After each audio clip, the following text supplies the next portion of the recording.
Hello, in this video I'm gonna show you how to set up Touch ID on a Mac.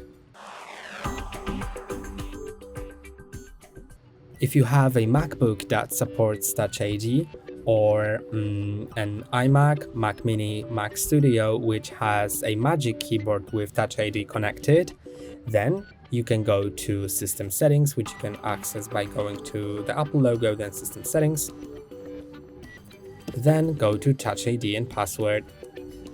And now I already have 2 fingerprints, but I can add more by clicking on Add Fingerprint. But let me just remove one of them.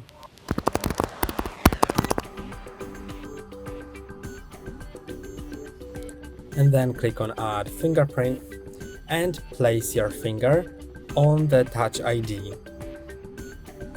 Then lift and place again. Remember to move your finger a little bit between each scan so it scans the whole area of your finger.